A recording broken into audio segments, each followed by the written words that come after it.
Shalom and welcome to another episode in our series called Picture This from Turkey. Today we're here at Perga, although also pronounced and spelled Perga.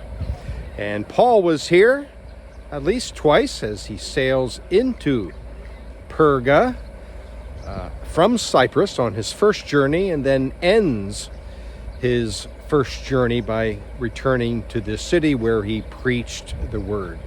Let's take a look together at this amazing archaeological site.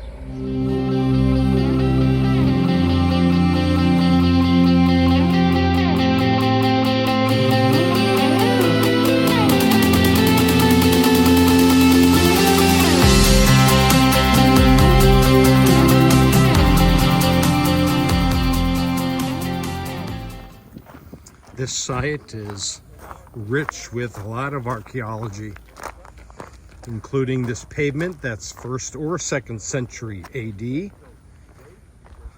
Can't be sure that this pavement dates to Paul, but no doubt it is a possibility.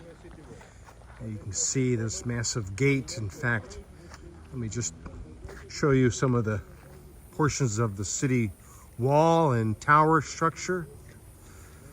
That was also quite impressive. Now, this city was accessed through a river. So from the Mediterranean, you could sail up the river to this site, whereas Attalia was the main port just close by, about a 30-minute drive.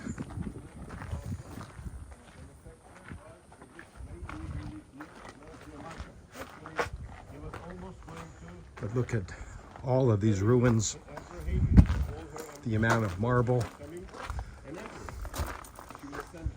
pillars. Some of this is later Roman, well after the time of Paul, the Basilica area, but extensively excavated.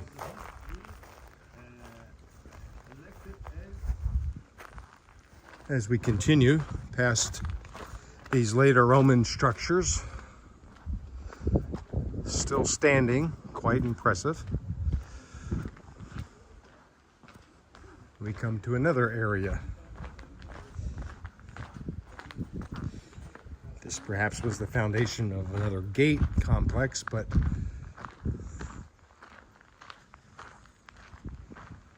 here we have this structure in front of us, all around, just incredible amount of planning and building.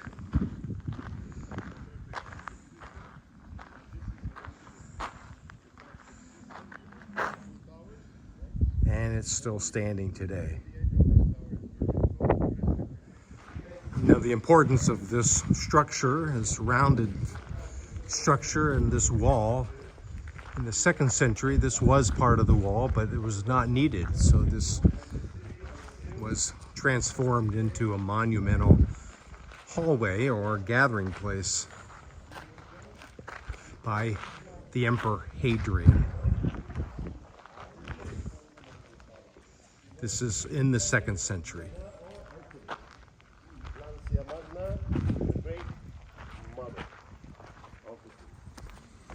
We're walking on this colonnaded street now.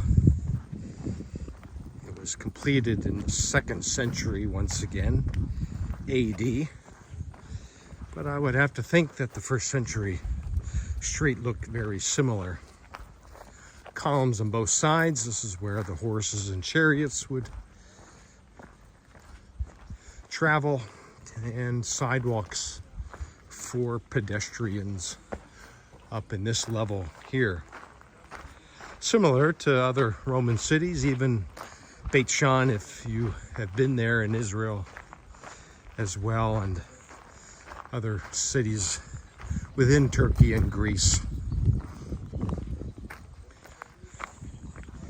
Quite impressive, quite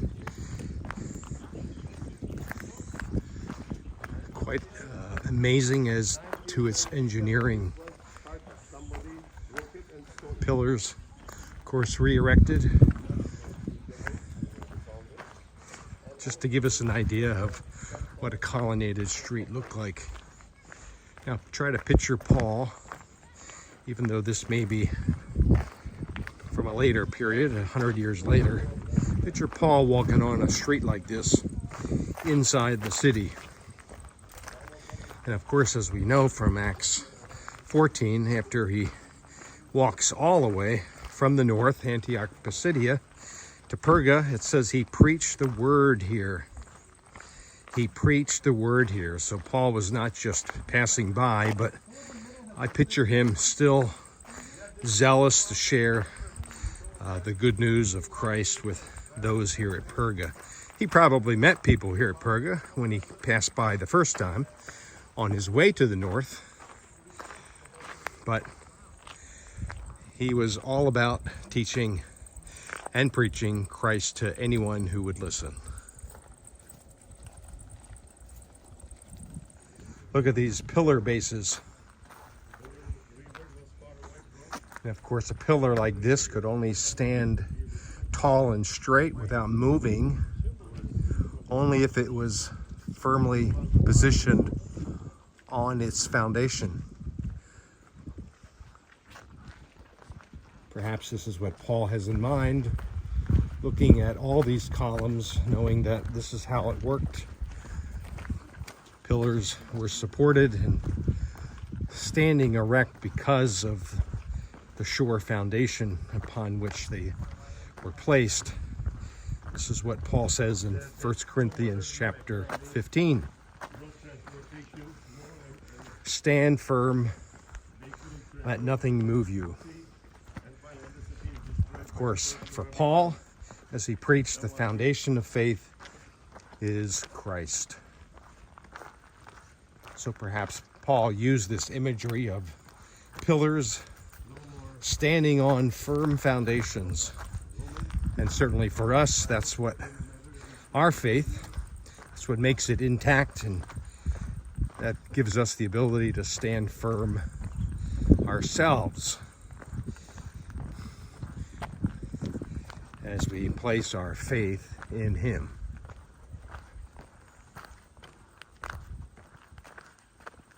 We're going to climb here to a viewpoint high above the city, so perhaps we can see the city from a higher point.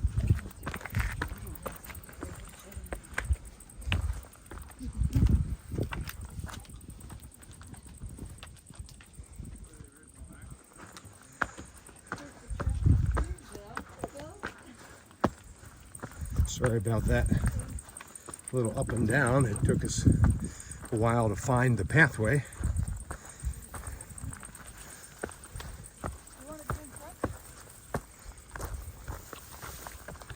So let's, thank you, Heather.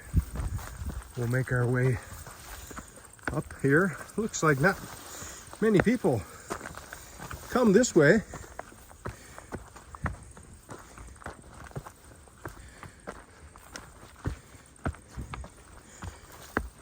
We've had a beautiful day. It's a bit on the warm side now. It's probably 85, but we're close to the water.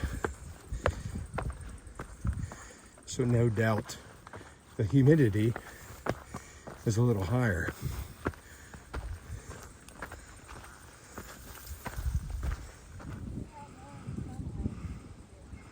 So we did make it to get this overlook of the site of Perga, this biblical city where Paul preached the word to them, as the end of Acts 14 tells us. The city is complete with a stadium that we'll see at the end of this video, colonnaded streets, bathhouses that we'll also see and check out. Just an impressive city here in southern Turkey.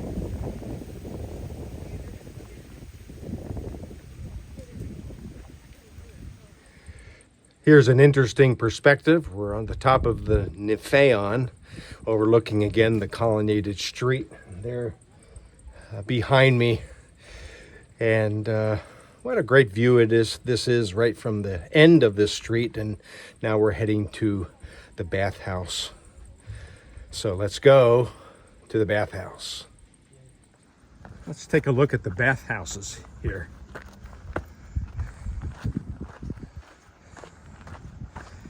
Typical Roman bathhouse had different parts to it. Frigidarium, tepidarium, collidarium. Terms like that refer to cold rooms, hot rooms. Let's see if we can observe some of the collidarium over here as we take a look at, again, bathhouse culture was prominent in the days of Paul.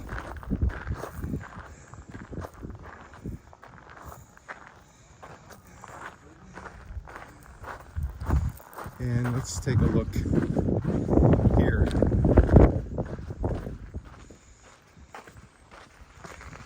So let's make our way into the hot room of this bathhouse. Here we can see one section outside the collidarium. Pillars are still here. This could have been the tepidarium. But as we walk this way, we'll see the supported floor and even the furnace where fire was and heat was brought underneath this floor. Here is this part of the bathhouse. And even though this is later Roman, these would have been at every Roman site that Paul was at. Perhaps the furnace was on the other side of this wall, and hot air was forced underneath this supported floor.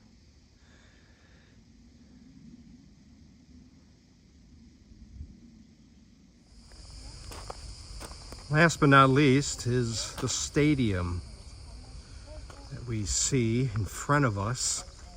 This indeed does date to the time of Paul and even before him.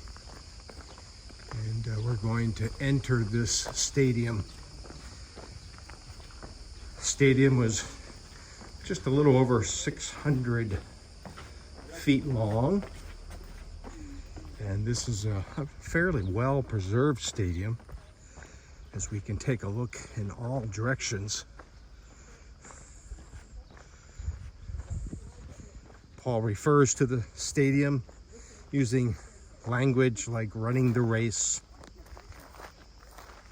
striving for the prize.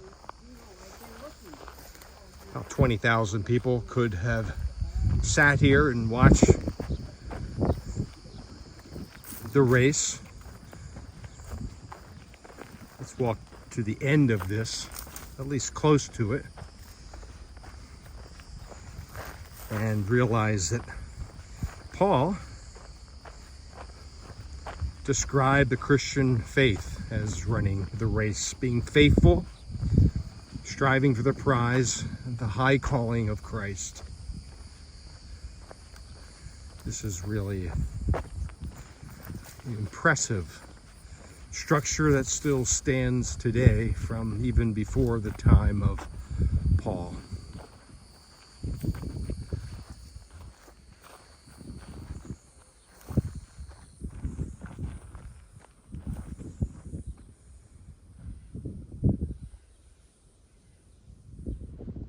Heather from Kansas is demonstrating how a race is run here in the stadium at Perga.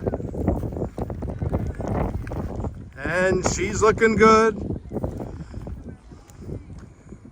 We are to run the race together with steadfast trust in Christ. She's still going. On your mark, get set, go! go! Dun, dun, dun, dun, dun, dun, dun, dun, dun. It's a short race. It's a short race here in Perga. And we have a declared winner. Try the other way. Well done, well done.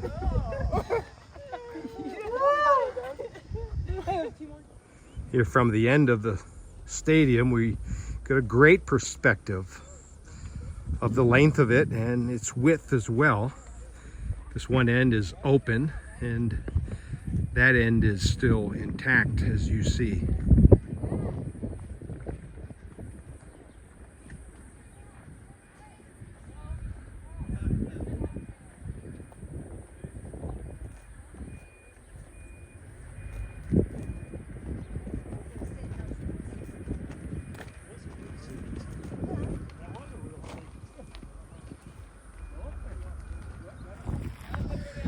What a great sight this is, Perga. I can picture Paul here. I hope you can too. But one thing that impressed me is that he indeed did run the race faithfully as he came back to Perga. The end of his journey, it says he preached the word. He just wasn't passing by, but he was purposed with the gospel. What a wonderful narrative of the life of Paul and Barnabas in their first journey. As it ends here, they would sail back from nearby Attalia. So I hope you enjoyed this episode here at Perga, here specifically in the stadium. Let me encourage you to run the race faithfully unto the prize that only we can obtain in and through Christ. Until next time, shalom.